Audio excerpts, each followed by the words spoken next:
আসসালামু আলাইকুম প্রিয় দর্শক, অন্য মঞ্চের আলাপচারিতায় আপনাদের সকলকে স্বাগত জানাচ্ছি।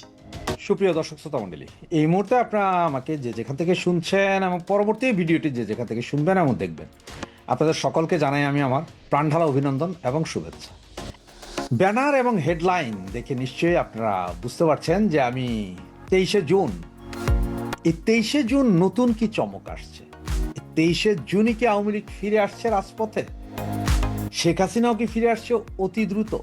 এই বিষয়গুলো নিয়ে আসলে একটু কথা বলবো। এই বিষয়টা এমন যে 23শে জুন, দেখেন 23শে জুন আওয়ামী লীগের প্রতিষ্ঠা বার্ষিকী। অলরেডি আপনারা 2-3 দিন যাবৎ দেখছেন যে বিভিন্ন জায়গায় বড় বড় মিছিল করছে আওয়ামী লীগ। সব জেলায়, উপজেলায়, থানায়, গ্রামে গঞ্জে, ছোট থেকে বড় 50 জন থেকে 500 পর্যন্ত লোকের মিছিল হচ্ছে।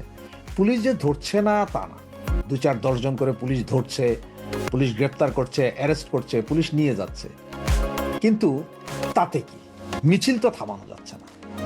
যার কারণে 23শে জুন নিয়ে আপনারা দেখলেন যে স্বরাষ্ট্র মন্ত্রণালয় থেকে একটা নোটিশ জারি করা হয়েছে পুলিশ প্রশাসনের উপরে যে 23শে জুন অনেক কিছুই হইতে পারে, পুলিশকে সতর্ক থাকার জন্য বলা হচ্ছে। পুলিশকে সতর্ক থাকার জন্য বলা হচ্ছে, একটা জিনিস যদি একটু খেয়াল করেন, দেখেন একটা থানার পুলিশ, যে কোনো একটা থানার পুলিশ যখন ওই যে সন্ত্রাসী ছিনতাইকারী 5-7 জনকে ধরতে যায়, সেইখানেও বাধার মুখে 5-7 জনের পুলিশকে পিটাইয়া দৌড়াইয়া দেয়। দেখছেন না এই জিনিসগুলো? ঠিক তেমনি যদি আমরা 100, 150, 200, 500 লোক যদি সাহস করে দাঁড়াইয়া যায়, তাহলে পুলিশ কি হবে? দেখেন, পুলিশ চাকরি বাঁচানোর জন্য আমাদেরকে ধরতেছে, কারণ ওদের চাকরি, ওদের ধরতে হবে। তাই বলে এমন না যে পুলিশ সবাই ধরে নিয়ে যাওয়ার চেষ্টা করতেছে, না, পুলিশ সেটা করতে হবে। বা যে কোনো একটা থানার সেই সক্ষমতা নাই যে 50 জন ছেলে পেলে এক জায়গায় দাঁড়ায় গেলে ধরে নিয়ে যাবে, এই সক্ষমতা পুলিশের না, কারণ পুলিশেরও ভয় আছে।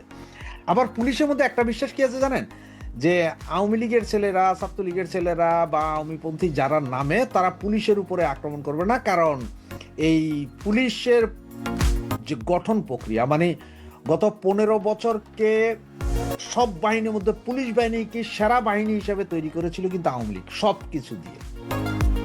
এইটা তৈরি করতে যায় আওয়ামী লীগের যেমন বদনামও আছে, তেমন আবার পুলিশে যারা চাকরি করে বা আম জনগণ যারা এতদিন শান্তিতে ছিল গত 15 বছর, তারাও জানে যে পুলিশ প্রশাসন ছাড়া, পুলিশ ছাড়া এই দেশে শান্তিতে বসবাস করা যায় না।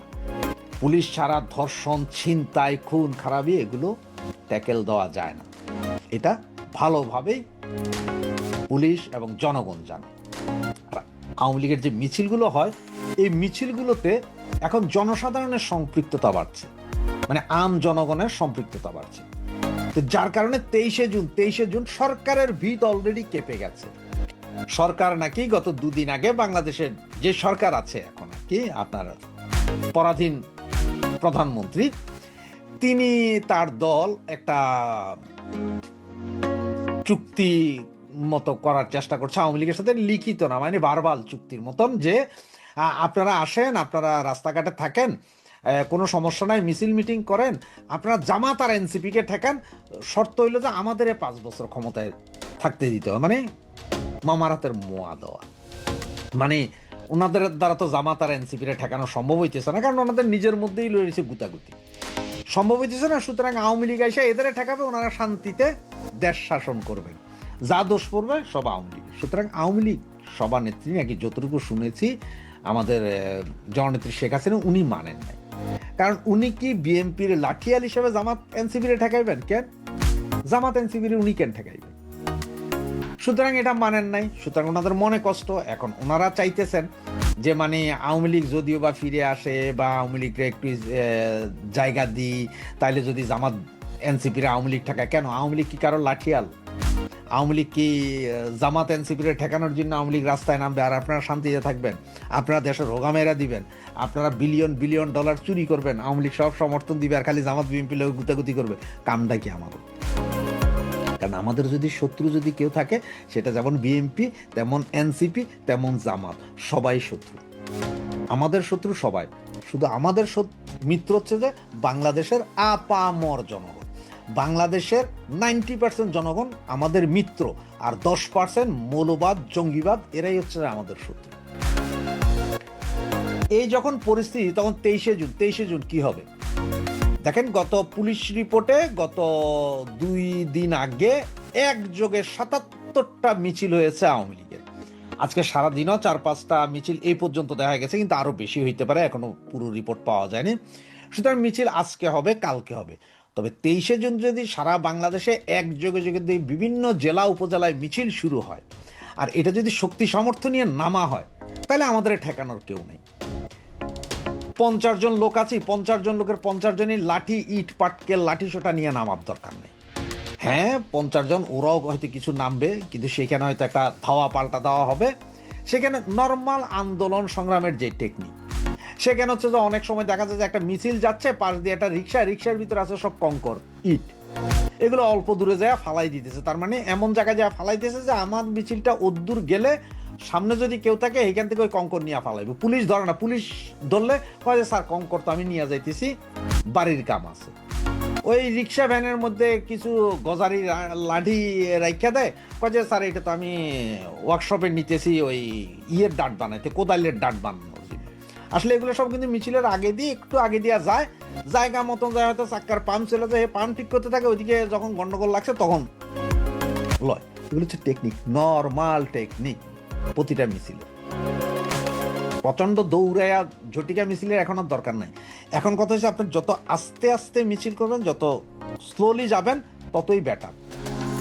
আপনারা 50 জন আছেন, ওরা হয়তো 20 জন আসছে, দৌড়ানি দেন ওদের, ভয় পাওয়ার দরকার নাই। কারণ আপনি দৌড়ানি দেওয়া শুরু করলে পুলিশ দৌড়াই যাবে। শক্তের ভক্ত নরমের জম, একটা কথা মনে রাখেন, সবাই শক্তের ভক্ত।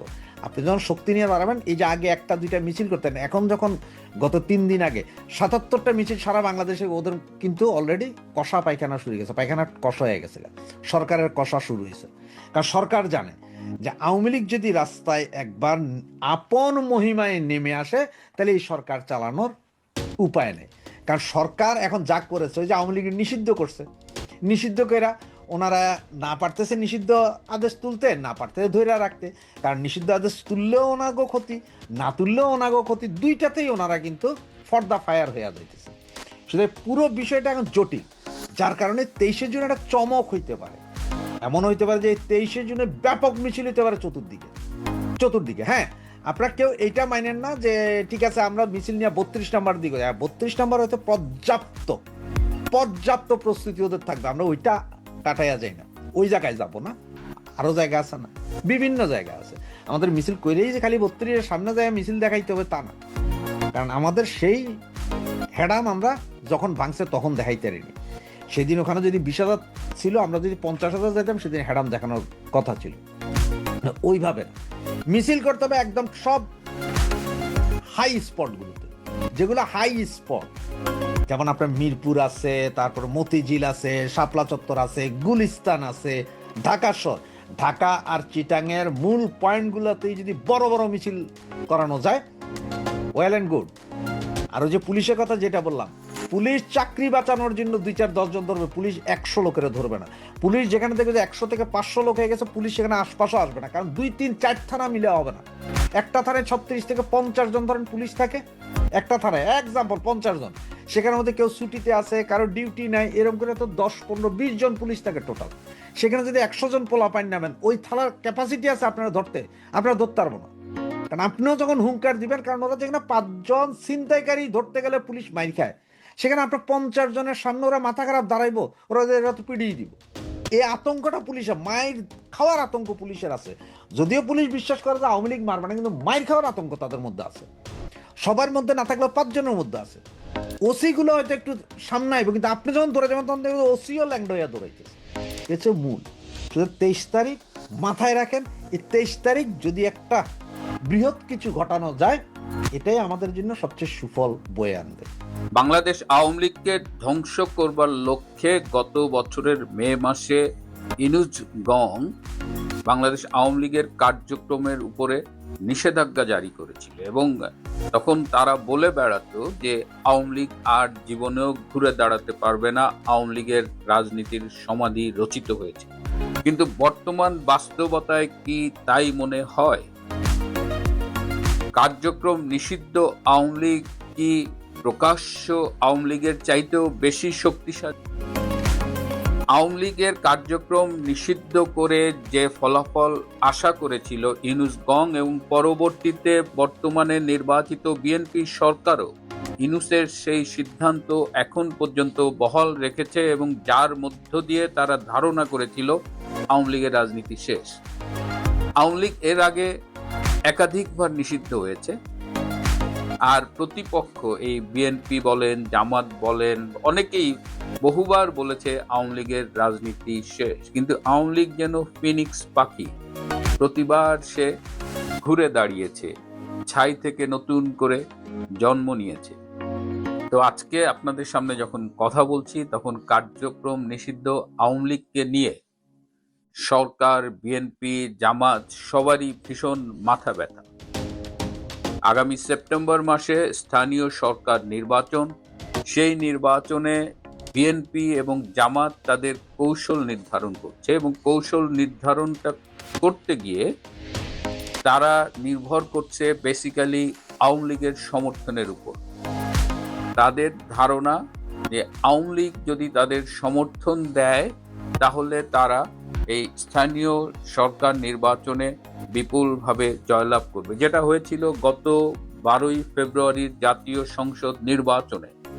সেই সন্ধ্যা রাতের নির্বাচনে অনেক আসনেই বিএনপি, আওয়ামী লীগ এবং সংখ্যালঘুদের ভোট তাদের বাক্সে নিয়েছিল এবং তখন তারা নানা রকমের প্রতিশ্রুতি দিয়েছিল, কিন্তু নির্বাচনের পরে দেখা গেল অনেক প্রতিশ্রুতি তারা আর রাখেনি। সরকারের কাছে গত বৃহস্পতিবার একটি গোয়েন্দা প্রতিবেদন জমা পড়েছে, যে প্রতিবেদনটি প্রধানত আগামী 23শে জুন বাংলাদেশ আওয়ামী লীগের ৭৭তম প্রতিষ্ঠা বার্ষিকীকে কেন্দ্র করে সরকারের গোয়েন্দা বিভাগ ধারণা করছে যে ওই দিন সারা দেশে ব্যাপকভাবে আওয়ামী লীগ এবং তাদের অঙ্গ সংগঠনগুলো শোডাউন করবে এবং এর ফলে দেশের বিভিন্ন স্থানে বৈষম্য বিরোধী ছাত্র জোট এবং এনসিপির সাথে একটা গন্ডগোল হতে পারে। পুলিশ নিজেও ভয় পাচ্ছে যে তারা যদি আওয়ামী লীগের কার্যক্রমে বাধা দেয় তাহলে সেক্ষেত্রে তাদের উপরেও আওয়ামী লীগের নেতাকর্মী এবং জনগণ ক্ষুব্ধ হতে পারে। তো এই গোয়েন্দা প্রতিবেদনে আসন্ন স্থানীয় সরকার নির্বাচন নিয়ে বিস্তারিত বলা হয়েছে এবং একটি আসনকে তারা উদাহরণস্বরূপ গোয়েন্দা প্রতিবেদনে অন্তর্ভুক্ত করেছে, সেটি হলো লক্ষ্মীপুর ৩ আসন। লক্ষ্মীপুর উপজেলার 12টি ইউনিয়ন এবং লক্ষ্মীপুর পৌরসভাকে নিয়ে এই লক্ষ্মীপুর ৩ আসনে নির্বাচনে বিজয়ী হয়েছিলেন বর্তমানে বিএনপির মন্ত্রী এবং বিএনপির কেন্দ্রীয় নেতা জনাব শহীদ উদ্দিন চৌধুরী অ্যানি। রাজনীতিতে অ্যানি নামেই তিনি পরিচিত এবং তার নিকটতম প্রতিদ্বন্দ্বী ছিলেন জামায়াতের রেজাউল করিম। মিস্টার অ্যানি পেয়েছিলেন ১,৩৫,৬১২টি ভোট এবং মিস্টার রেজাউল করিম পেয়েছিলেন ১,২২,৮০২টি ভোট। তাদের দুজনের ভোটের ব্যবধান ছিল মাত্র ১২,৮১০টি। লক্ষ্মীপুর সদরের যে উপজেলা তার 12টি ইউনিয়নের কথা বললাম, সেখানে অন্তত 6টি ইউনিয়ন যেমন ভবানীগঞ্জ, কুশাখালী, তেওয়ারীগঞ্জ, দিগলি, মান্দারি, চরশাহী, এই 6টি হলো আওয়ামী লীগের দুর্গ। তার মানে এই যে শহীদ উদ্দিন চৌধুরী অ্যানি হাড্ডাহাড্ডি লড়াইয়ের ফলে জিতেছেন, এখানে আওয়ামী লীগের ভোটটা কিন্তু ভীষণ গুরুত্বপূর্ণ ছিল। তো তারা এখন চেষ্টা করছে যে আগামী স্থানীয় সরকার নির্বাচনেও তারা আওয়ামী সমর্থকদের ভোটটা তাদের পক্ষে নিতে চায় এবং এর জন্য তারা ইতিমধ্যেই বেশ কিছু অফার আওয়ামী লীগকে দিয়েছে।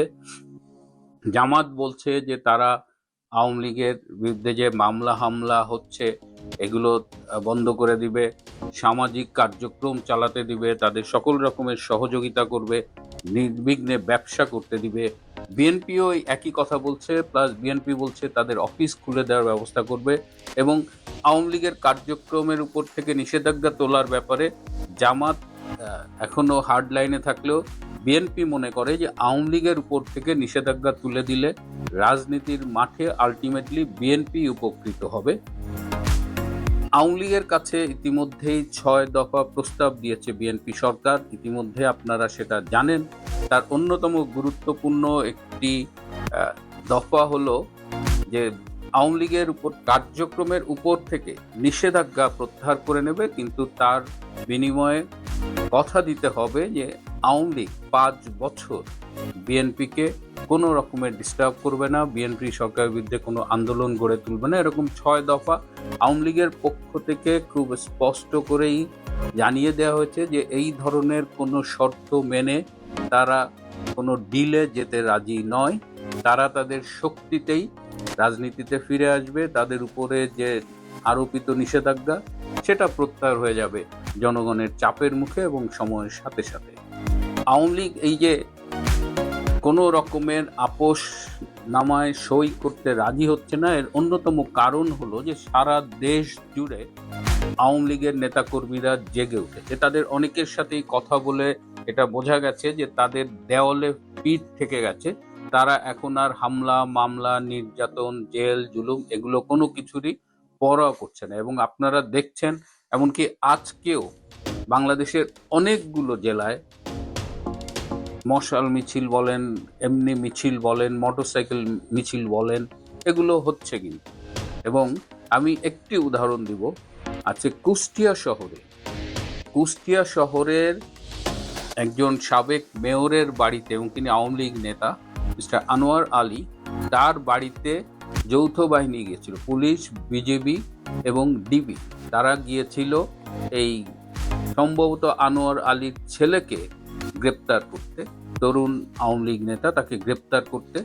এবং এই খবর পাওয়ার পরে আশেপাশের নারী এবং জনগণ সবাই এসে বাড়িটা ঘিরে রেখেছিল। 2 থেকে 3 ঘন্টা পুলিশ, বিজেপি, ডিবি ঘেরাওয়ের মুখে ছিল।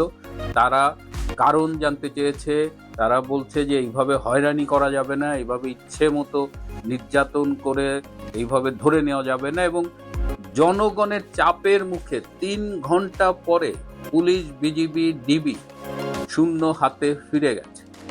তো এই যে সারা দেশে আওয়ামী লীগের নেতা কর্মী সমর্থকরা যে জেগেছে তাই নয়, তাদের সাথে জনগণও তাদের পাশে দাঁড়াচ্ছে। এই যে আজকে কুষ্টিয়ায় যে ঘটনাটা ঘটলো, এটা কিন্তু একটা খুব বড় সাইন, এবং এইটা আস্তে আস্তে সারা বাংলাদেশেই ঘটবে এবং সারা বাংলাদেশে একটা গণবিস্ফোরণের ক্ষেত্র তৈরি হচ্ছে। স্বভাবতই আওয়ামী লীগ ফিরছে, আওয়ামী লীগের উপরে যে নিষেধাজ্ঞা আছে, কার্যক্রমের নিষেধাজ্ঞা, এগুলোকে তারা মোটেও তোয়াক্কা করছে না এবং তারা আরো দিন দিন শক্তিশালী হয়ে উঠছে। যে কারণে আজকে অনেকেই বলছেন প্রকাশ্য আওয়ামী লীগের চাইতে নিষিদ্ধ আওয়ামী লীগ অনেক বেশি শক্তিশালী। প্রিয় বন্ধুরা, আজ এ পর্যন্ত। যে লাউ কুমড়া নিয়ে টানাটানি, শুধু লাউ কুমড়া না, তো আপনি অবাক হয়ে যাবেন যে কাঁটাতারের বেড়ার ভিতরে গিয়ে তারা লাইভ ভিডিও বানায়, টিকটক করে, সেখানে গিয়ে গালি দেয়, এই মোদির বাচ্চা এদিকে বলে, কি সীমান্তে গিয়ে বলে যে তোরা কামাই করে খাইতে পারস না, আমাদের এখানে ঠেলে পাঠাস কেন? মানে কিরকম উল্টো অভিযোগ, উদর পিন্ডি বুদর খায়। মানে বাংলাদেশের 1 থেকে 1.5 কোটি অনুপ্রবেশকারী মুসলমান ভারতে খায় দেয়, আর বাংলাদেশের এই জামাতি মাইন্ডসেট আপ, এই জুলাই সন্ত্রাসীরা, এই জামাতি কোচিং সেন্টারে যারা ইতিহাস পড়েছে, তারা বলতেছে যে ভারত থেকে নাকি ভারতীয় মুসলমানদের পাঠাই দিতেছে। এদের আপনি কি বুঝাবেন? আপনি দেখলেন না যে জামাতিরা কত বড় বাটপার, যে তাদের শিবিরের লম্পট এবং ভ্রূণ হত্যাকারী এবং পাটপারি করা এবং অপহরণের নাটক সাজানো ফ্রড মাজারের মতো। মান্নান মরিয়মের নাম মনে আছে তো? এরকম নাটক সাজানো এই শিবিরের পক্ষে, পুরো সংসদের জামাতেরা তার পক্ষে গেল, পুরো শিবির তার পক্ষে, অথচ তারা কিন্তু তারা বহিষ্কার করছে। বহিষ্কার করা মানে অপরাধী, তার পক্ষে তুমি যাবা কেন? তার মানে এরা বাটপার, এটা দেখছেন তো? এদের বাটপারের সীমা নাই। আর আপনি যেটা বললেন সীমান্তে এরা গিয়েছে, উস্কানি দিচ্ছে, এটা জামাতের আমির তো বলি, এই উস্কানি দিচ্ছে জামাতের আমির সাদা শকুন, এই শফিকুর, ডাক্তার শফিকুর রহমান। 3 বারের ফেলটু, 4 বারের ফেলটু, আসলে জামানত হারা কারণ হলো এইবারও তাকে অনুরোধের আসরে এমপি বানানো হয়েছে। ডক্টর ইউনূস হাতে পায়ে ধরে, তারেক রহমানের হাতে পায়ে ধরে, সেনা প্রধানের হাতে পায়ে ধরে, ওয়াকারের হাতে পায়ে ধরে এই জামাতের আমির সাদা শকুনকে এমপি বানানো হয়েছে। নাহলে এইবারও তার জামানত চলে যেত।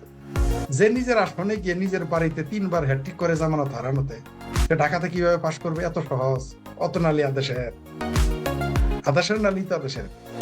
যাই হোক, এগুলো সাদা শকুন নিজে সেদিন বয়ানে আপনি দেখেছেন, তিনি বলেছে বিজেপির কাঁধে কাঁধ রেখে আমরা সীমান্ত পাহারা দিব। কেন যাইতে হবে তোমার? এই উদ্দেশ্যে উস্কানি। আবার বিজেপির এক দেখলাম পোশাকি লোক বলতেছে জনগণকে যে এইখানে যদি কোনো লোক আসে, কোনো ভারতীয় পুশিন করে জানাবা, গুলি করে মেরে ফেলাম। বলে নাই? আসছে। তারপর আরো কি করেছে? এই জামাতের আরেক নেতা গোলাম কি তাহের নাকি কাফের নাকি কি কাহের, সে বলেছিল আমরা তো দোয়া করতেছি ভারত যেন আক্রমণ করে, আমাদের 50 লক্ষ জিহাদি রেডি। এই জামাতের নেতা বলেছে। শুধু এইটা না, আবার জামাতের আরেকটা পোস্টার বয় অরিজিনাল কেসকি বান্দির পোলা বালিস্টার শাহরিয়ার ফেকু বালিস্টার, সে কি বলেছে? সে বলেছে যে পাকিস্তান থেকে রেঞ্জার এনে বাংলাদেশের সীমান্ত পাহারা দিতে হবে। এখানেই ক্ষান্ত হয়নি, এও বলেছে ভারতের বিরুদ্ধে আপনাকে চীন এবং পাকিস্তানের সাথে সামরিক চুক্তি করতে বলতেছে। এর মানে আপনি কি বুঝলেন? এগুলো তো উস্কানি দিচ্ছে। তারা চাচ্ছে এই দেশে একটা যুদ্ধ হোক। তারা চুলকায় ঘাও বানাইতেছে, কিন্তু চুলকায় ঘাও বানাইলে সেই ঘায়ের কিন্তু বেদনা এবং জ্বালা কিন্তু বেশি হয়। নর্মাল ঘায়ের কিন্তু জ্বালা বেদনা হতো না, কিন্তু যদি চুলকায় ঘাও বানায় ওই জ্বালাটা কিন্তু বেশি। প্রথমে খুব মজা লাগে, যাদের চুলকায়, আমারও ছোটবেলা চুলকানি হয়েছিল, চুলকাইলে খুব মজা লাগতো। তারপর যখন ঘাওটা হয়ে যাইতো না, 7 দিন ভুগতাম, 15 দিন ভুগতাম, অ্যান্টিবায়োটিক খাইতে হইতো 15 দিন 1 মাস। তো আপনি ঘাও বানালে অ্যান্টিবায়োটিক খাবেন, কিন্তু বাংলাদেশ নিয়ে তো টানাটানি বাঁধবে। যেটা আমাদের কমরেড সামাদ ভাই বলে গেলেন, আমাদের মার্ক্সবাদী নেতা বলে গেলেন যে বাংলাদেশের তো চিকেন নেক তো এলিফ্যান্ট নেক হয়ে যাবে, রংপুর নিয়ে টানাটানি লাগবে। এরা মনে করতেছে তুরস্ক আর পাকিস্তানের কথায় যুদ্ধ করলে জিতে যাবে। এতই যদি মুরত পাকিস্তানের থাকতো, এতগুলো পারমাণবিক বোমা নিয়ে বারবার ভারতের হাতে ঠেলা খায় কেন, উষ্টা খায় কেন? যদি তাদের মুরদে পোলাইতো, যেই দেশের সেনাবাহিনী মানে পাকিস্তানের সেনাবাহিনী নিজের দেশের সন্ত্রাসীদের হাতে মায়ের খায়, নিজের দেশ টিকে রাখতে পারে না, তারা এসে বাংলাদেশ সীমান্ত পাহারা দিবে? সামাদ ভাই যেটা বলেছেন, কি হবে? একটা যুদ্ধ হবে। তারা চাচ্ছে একটা যুদ্ধ ভারতের সাথে, উস্কানি দিচ্ছে। সাধারণ সেনাবাহিনীর যুদ্ধ তো টিকতেই পারবে না বাংলাদেশ। সামাদ ভাই 2-3 ঘন্টা বলেছে, আমি একটু বাড়াই দিই, 2-3 দিন ধরে নিলাম, বা আপনার পক্ষ থেকে আমি 2-3 মাসই ধরে নিলাম। তাহলে তারপরে তো বাংলাদেশ সেনাবাহিনী বিজেপি কিছুই টিকবে না, সামনে দিবে জনগণ। দিয়ে কি করবে? ভিকটিম কার্ড খেলে, এই যে দেখো হিন্দুরা, ভারতের হিন্দুরা আমাদের বাংলাদেশে মুসলমান মিলে ফেলছে, যেটা যে কাজাতে আমার জঙ্গিরা খেলে, যে ভিকটিম কার্ড খেলে, যে গেমটা খেলে, ওই গেমটা এখানে খেলবে আর ব্যবসা করবে। এমনি মধ্যপ্রাচ্য থেকে টাকা আনবে, ইউরোপ আমেরিকা টাকা আইনে তো এমনি তো জামাতের জাকাত আইনে ব্যাংক বানায়, ইসলামী ব্যাংক বানায়, হাসপাতাল বানায়। তখন এরা কি করবে? এই যে দেখো, ওই যে দেখেন না হামাসের জঙ্গি হানিয়া, ভাত পায় না ইসরায়েল, ফিলিস্তিনি লোকেরা ভাত পায় না, না খায় থাকে, ত্রাণ খেয়ে বাসে। তার সম্পত্তির পরিমাণ 4,000 কোটি টাকা। এই ইসমাইল হানিয়া থাকে 5 স্টার হোটেলে কাতারে। মানে কত বড় বিপ্লবী নেতা, কাতারের 5 স্টার হোটেলে থাকে, কাতারের, বাংলাদেশের 5 স্টার হোটেল। বুঝতে, এই ব্যবসাটা জামাত এখানে করতেছে, যেটা জামাত বললেন। এখানে জামাতের একটা যুদ্ধ চলছে, মানে যুদ্ধ, এরা হারলেও লাভ, জিতলেও লাভ। জিতলে তো লাভই, আর হারলে কি লাভ? ওই যে মধ্যপ্রাচ্য থেকে বলবো হিন্দুরা মারছে, টাকা দাও, পয়সা দাও, বিল্ডিং বানানো লাগবো, ব্যাংক বানানো লাগবো, দাও, এনজিও খুলতে হবে, গ্রামীণ ব্যাংকের ইউনুস বলবে আমার এনজিও খুলতে হবে, টাকা দাও, পয়সা দাও, আরো ফুলে পেঁপে উঠবে। এই ব্যবসা তারা করতেছে। কিন্তু সব সময় সব হিসাব মিলে না, সব সময় অঙ্ক করে সবকিছু হয় না। এই বাংলাদেশটা ভারতের সাথে যুদ্ধ লাগা মাত্রই বাংলাদেশের মানুষ দুর্ভিক্ষের কবলে পড়বে, না খায় থাকবে, বিনা চিকিৎসায় মারা যাবে।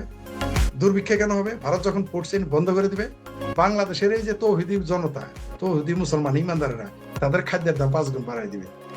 খাদ্যের অভাবে দরিদ্র লোক মরবে, পরে ধনী লোকেরা বিমানের হামলায় মরবে, গুলি খায় মরবে, সন্ত্রাসী হামলায় মারা যাবে দেশের মধ্যে। এদের সুখে খাইতে ভূতে কিলায়, তাই ভারতের সাথে চুল খাইতেছে। এই চুলখানি বেশি দিন থাকবে না। ভারত খুব ধীরে সুস্থে, ভারত কোনো কিছু আপনাকে বলে কয়ে করবে না।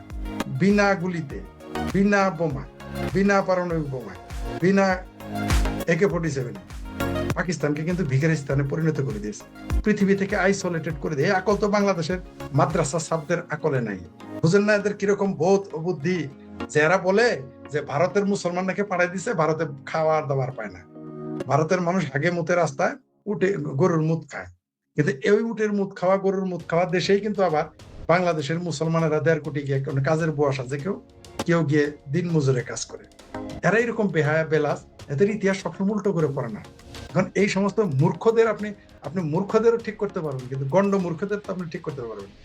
গাধাকে পিটিয়ে তো আপনি ঘোড়া বানাইতে পারবেন না ভাই, এটা তো সম্ভব না।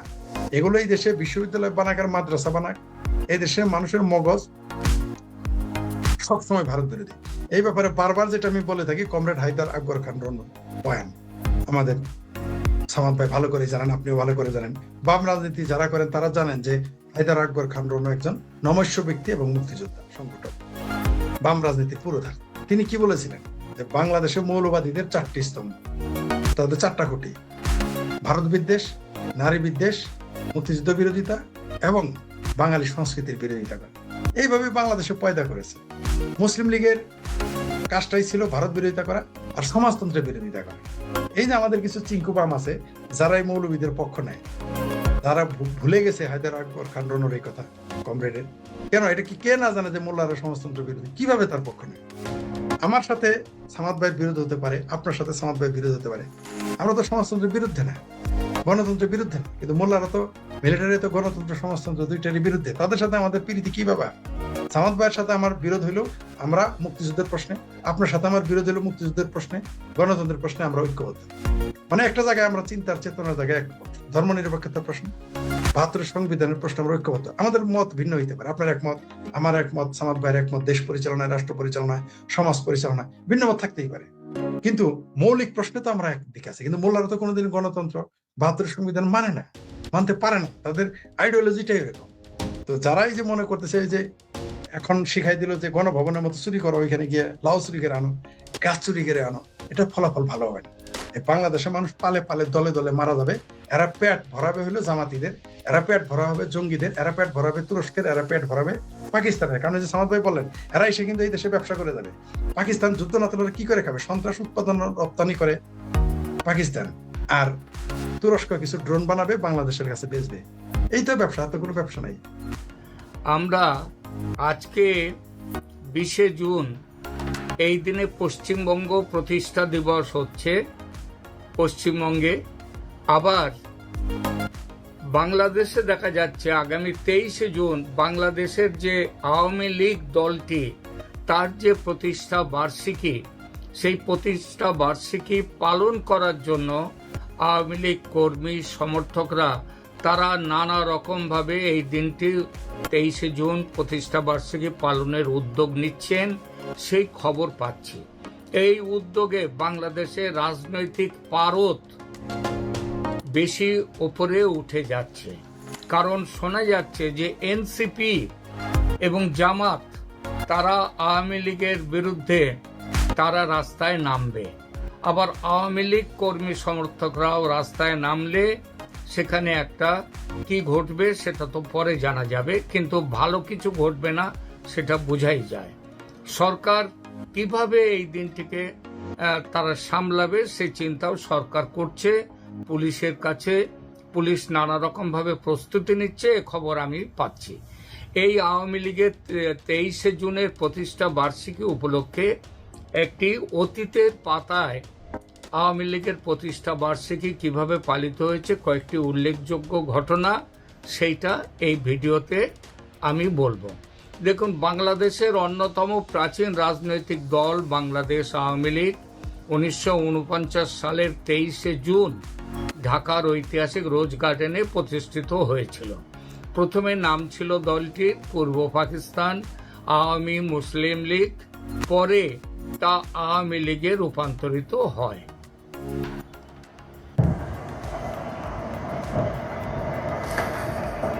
রোজ গার্ডেনে আগেই বলেছি এই দলটির জন্ম হয়েছিল 23-24শে জুন 1949 সালে রোজ গার্ডেনে ঢাকায়। প্রথমে সভাপতি হয়েছিলেন মৌলানা আব্দুল হামিদ খান ভাসানী, সাধারণ সম্পাদক হন শামসুল হক এবং কারাগারে থাকা অবস্থায় যুগ্ম সম্পাদক নির্বাচিত হয়েছিলেন শেখ মুজিবুর রহমান। শামসুল হক কারাগারে থাকার জন্য 1971-এর আগে প্রতিষ্ঠা বার্ষিকী ছিল আন্দোলনের কেন্দ্র। বাংলাদেশ জুড়ে 60-এর দশকে যে আন্দোলন শুরু হয়েছিল, আওয়ামী লীগ ছিল তার প্রতীক। বাংলাদেশের সাধারণ মানুষের, বাঙালির আত্মপ্রতিষ্ঠার প্রতীক ছিল আওয়ামী লীগ। 6 দফা আন্দোলন, স্বায়ত্ত শাসনের দাবি এবং বাঙালি জাতীয়তাবাদের শক্তি প্রদর্শনের দিন হয়ে উঠেছিল এই 23শে জুন 1949 সালের পর থেকে সমস্তবার। 1970 সালের নির্বাচনে বিপুল বিজয়ের আগে দলটির প্রতিষ্ঠা বার্ষিকী সমাবেশগুলো পূর্ব পাকিস্তানে ব্যাপক রাজনৈতিক গুরুত্ব লাভ করেছিল।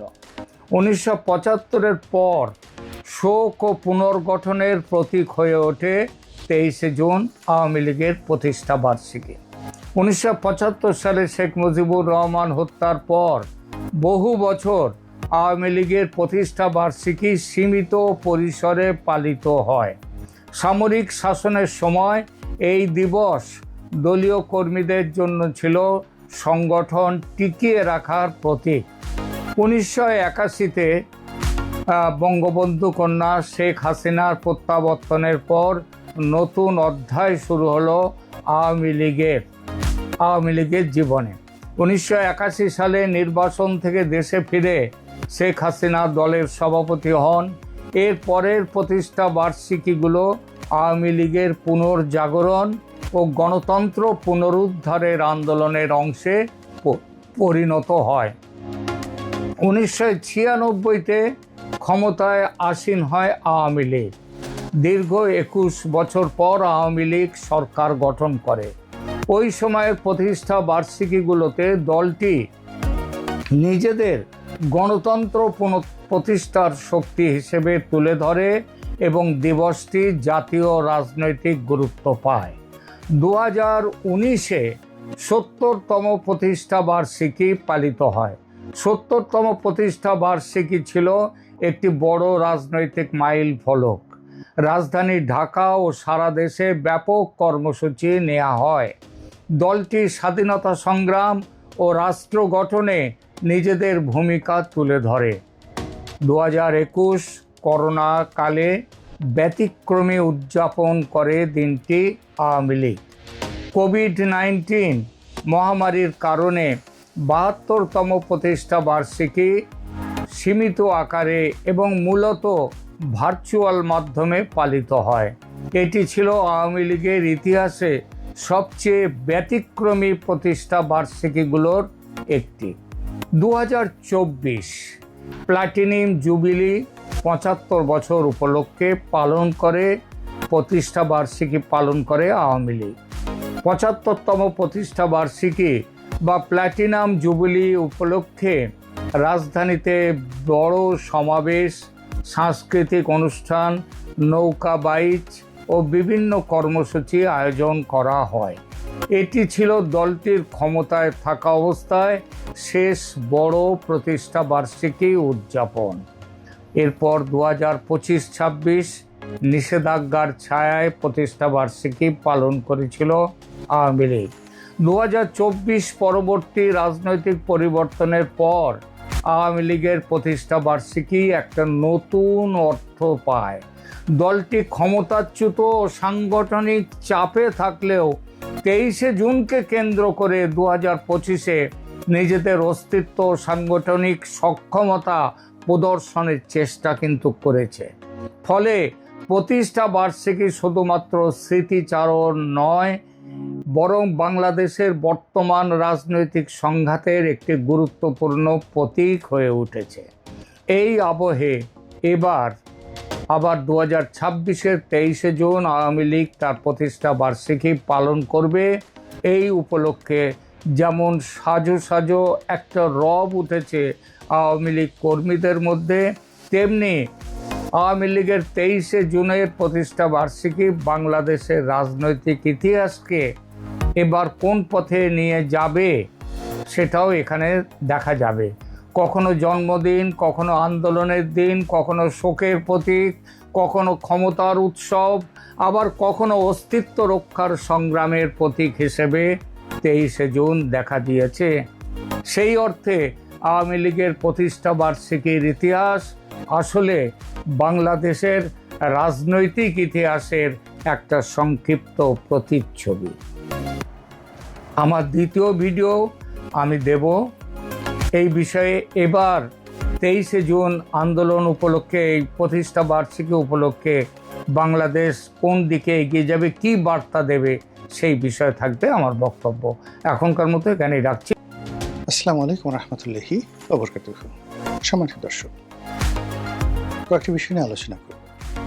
প্রথম বিষয়টা হলো, হঠাৎ করে শেখ হাসিনা একদম চুপচাপ হয়ে গেছে গত এক সপ্তাহ ধরে, যেটিকে আমি খামোশি বলার চেষ্টা করছি, বা খামোশি কেন বলার চেষ্টা করলাম সেটি নিয়ে পরে বলবো। কিন্তু তিনি চুপচাপ হয়ে গেছেন এবং গত এক সপ্তাহের মধ্যে তিনি ছোট্ট একটা অডিও ক্লিপে সংক্ষিপ্ত একটা বক্তব্য দিয়েছেন, 3 মিনিটের, নট মোর দ্যান দ্যাট।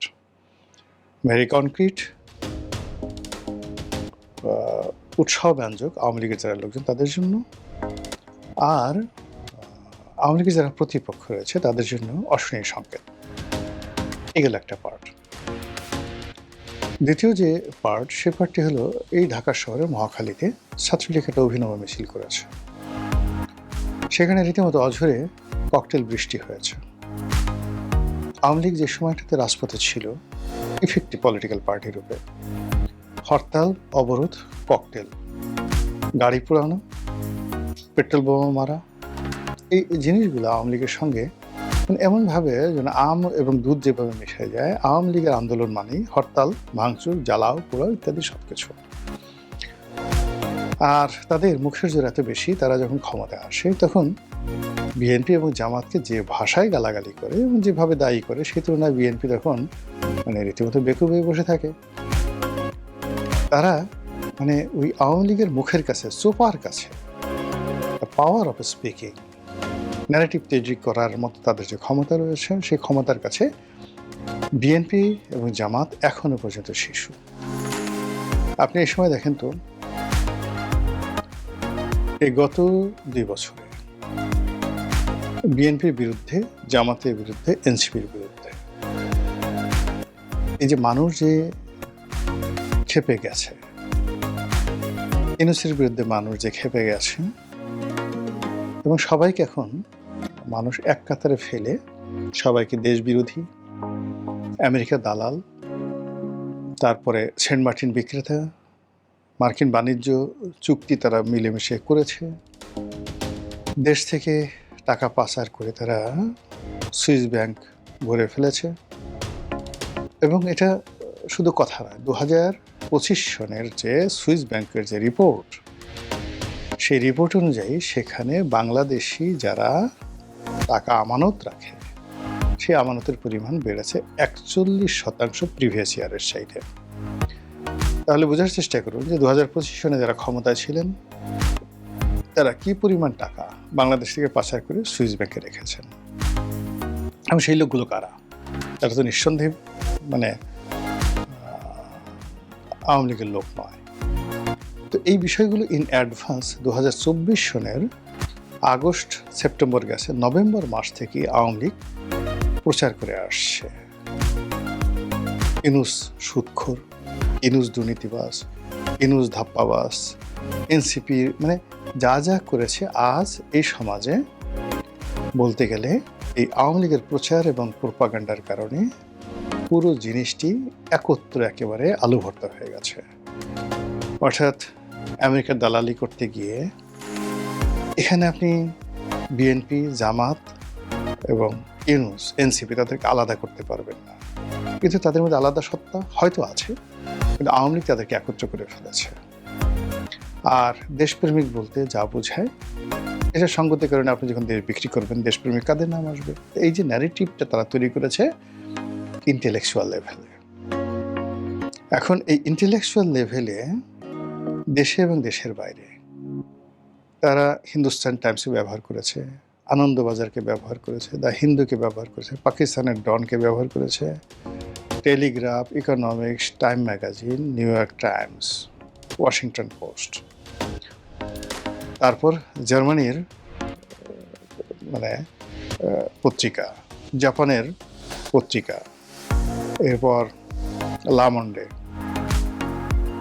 প্যারিসের পত্রিকা, সব জায়গাতে যুগপৎভাবে, এবং সেই রিপোর্ট আবার ঘুরে ফিরে একটু 19-20 করে অনুবাদ আকারে বাংলাদেশে মানবজমিন প্রকাশ করে, মানবজমিনের পরে অন্যান্য পত্রিকা প্রকাশ করে, সোশ্যাল মিডিয়াতে ভাইরাল হয়ে যায়।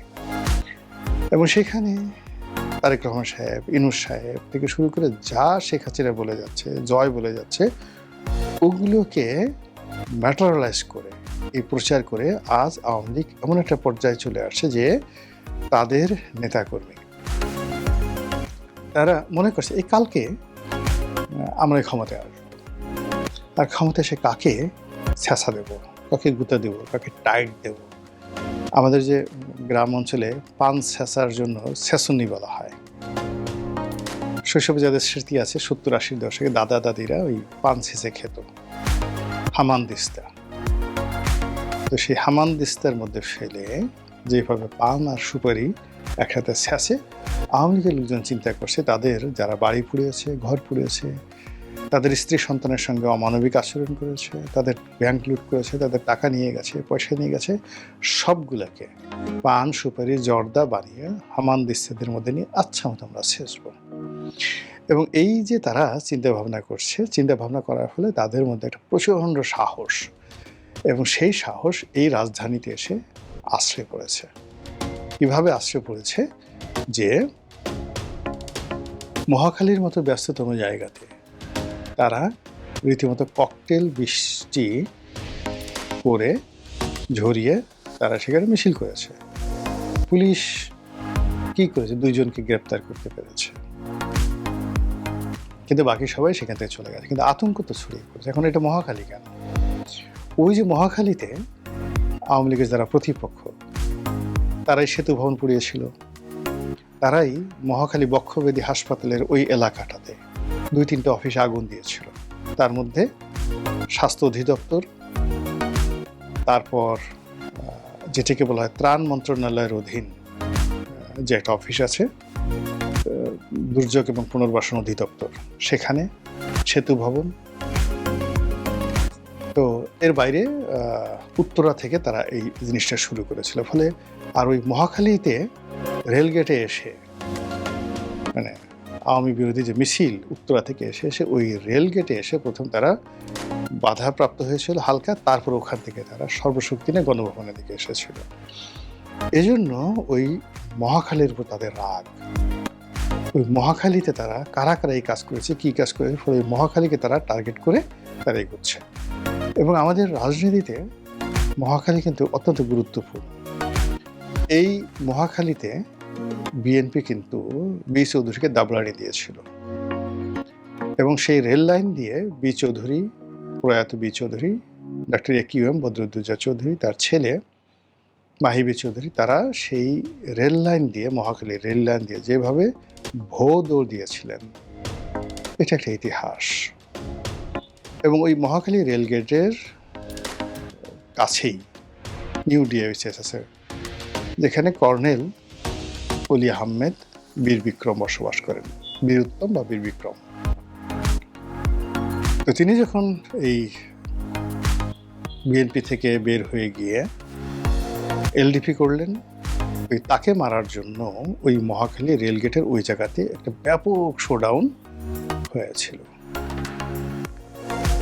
বিএনপির জমানাতে নয়, এরশাদ জমানাতে ওই মহাখালীর ওই এলাকাটাই মূলত ছাত্র দলের যারা তখন ঢাকা শহর নিয়ন্ত্রণ করতেন, সেই নিরু, সানাউল হক নিরু, সেই সানাউল হক নিরু তাদের যত আড্ডা, যত কর্মকাণ্ড ওই মহাখালীকে কেন্দ্র করে।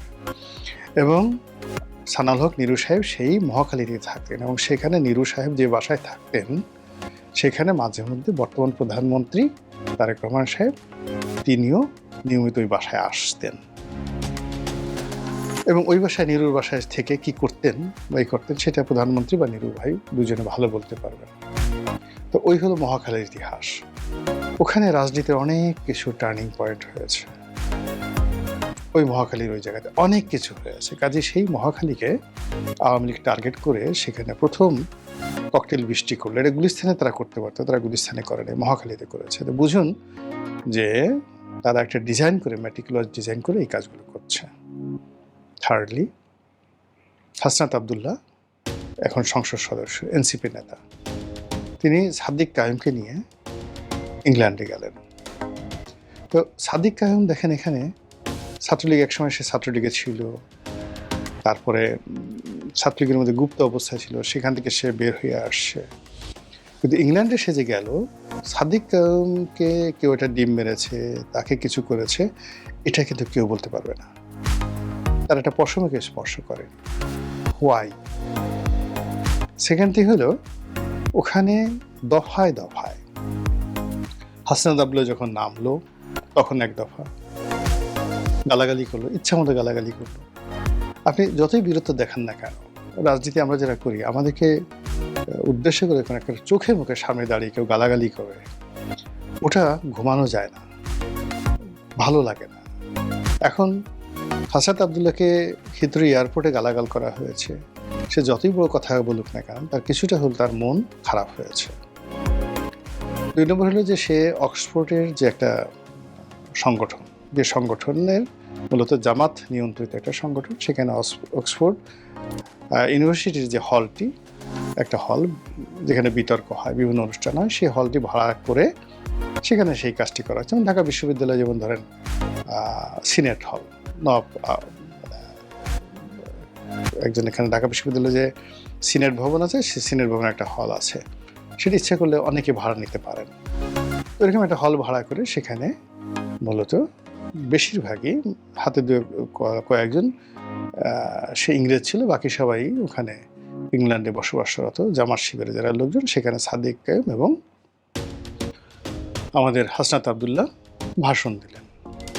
তো যাই হোক, আমার কাছে ধারণা ছিল যে হাসনাত আবদুল্লাহ ওখানে একটা খুব বিতর্ক হবে, ইংরেজির একটা লিখিত ভাষণ সে নিয়ে যাবে এবং ওখানে একটা অক্সফোর্ডের পরিবেশ হবে। কিন্তু ভাবসাব দেখে মনে হলো যে সে রাজুতে যেভাবে ঢুকে, মধুর ক্যান্টিনে যেভাবে ঢুকে, বা তার যে স্টাইল আছে কোথাও একটা ঢোকার, ঠিক সেইভাবেই সে ঢুকলো ওখানে এবং বক্তব্য দিল সেই বাংলাদেশে আমরা যেভাবে ইংরেজি বলি।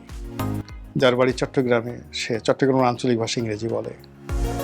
তারপর যার বাড়ি কুমিল্লাতে, ঠিক সে কুমিল্লার আঞ্চলিক ভাষা ইংরেজি বলে। বরিশাল যাদের বাড়ি, তারা বরিশালের ভাষা ইংরেজি বলে।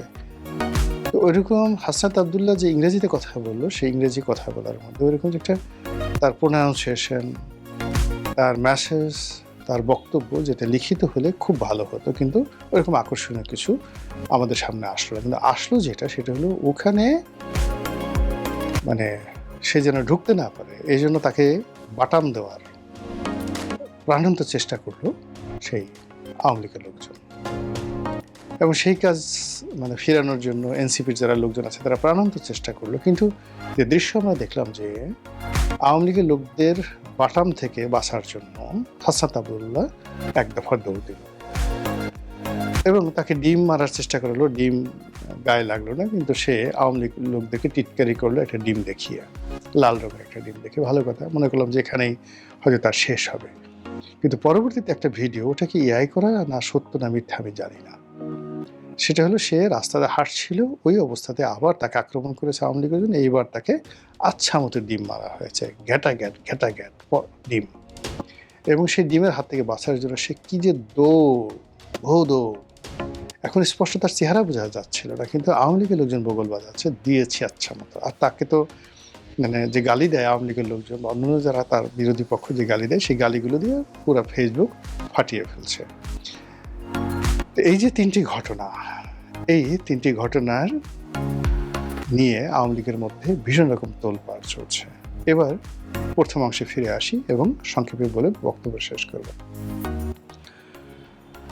শেখ হাসিনা কেন হঠাৎ চুপ হলেন? তাকে কি কেউ হঠাৎ চুপ থাকতে বলেছে? খামোশি অর্থাৎ চুপ হয়ে যাওয়া, এবং তাকে কেউ অনুরোধ করা, ধমক দেওয়া, বলা যে আপনি এই মুহূর্তে একটু চুপ থাকেন, এটাকে বলা হয় খামোশ বা খামোশি। ধমক শুনে চুপ হয়ে যাওয়া। আর যদি আপনি নীরব হয়ে যান, সাইলেন্স, সেই সাইলেন্স হলো মানে অন্য একটা অর্থ। You are gathering, refuelling yourself under meditation. আর হলো যেটা হলো আর একটা হলো মৌনতা, উদাসীনতা, নীরব হয়ে যাওয়া। কিন্তু শেখ হাসিনার ক্ষেত্রে আমি খামোশি শব্দটা ব্যবহার করলাম এই কারণে যে তার যারা আপনজন আছেন তারা নিঃসন্দেহে বলছেন যে আপনি তো অনেক বলেছেন, অনেক করেছেন, এখন একটু কয়েকদিনের জন্য একটু হালকা চুপ থাকেন, দেখেন আমরা কি করি। আপনার পার্ট, ইউ হ্যাভ ডান এ লট, আপনি আমাদের জন্য অনেক কিছু করেছেন, এখন আমরা কিছু করি, এরপরে আপনি বলেন। এবং তার প্রেক্ষিতে এই যে মহাখালীতে যে ঘটনা ঘটছে এবং এখন বাংলাদেশে রেড অ্যালার্ট জারি করা হয়েছে, আওয়ামী লীগের যে প্রতিষ্ঠা বার্ষিকী, সেই প্রতিষ্ঠা বার্ষিকীতে যে কোনো অকারেন্স ঘটতে পারে, যে কোনো মানে সহিংসতা ঘটতে পারে, এই জন্য সরকার ভয় পাচ্ছে, সরকার সতর্ক হচ্ছে, এই জন্য সারা দেশে রেড অ্যালার্ট জারি হয়েছে। ইট মিনস আপনি আওয়ামী লীগকে নিষিদ্ধ করেছেন, ছাত্রলীগকে নিষিদ্ধ করেছেন, কিন্তু তাদের আতঙ্ক আপনাকে তাড়া করে ফিরছে। ভূতের চেয়েও বেশি ভয় পাচ্ছেন, সাপের চেয়ে বেশি ভয় পাচ্ছেন, রাক্ষসের চেয়ে বেশি ভয় পাচ্ছেন, খোকসের চেয়ে বেশি ভয় পাচ্ছেন। আর এই যে আপনার যে ভয় বা আমাদের যে ভয়, এই ভয়ই আওয়ামী লীগের মধ্যে খুশির নাচন তৈরি করে ফেলেছে। মহান আল্লাহ আমাদের সবাইকে হেদায়েত দান করুন, হেফাজত করুন। আসসালামু আলাইকুম ওয়া রাহমাতুল্লাহি ওয়া বারাকাতুহু।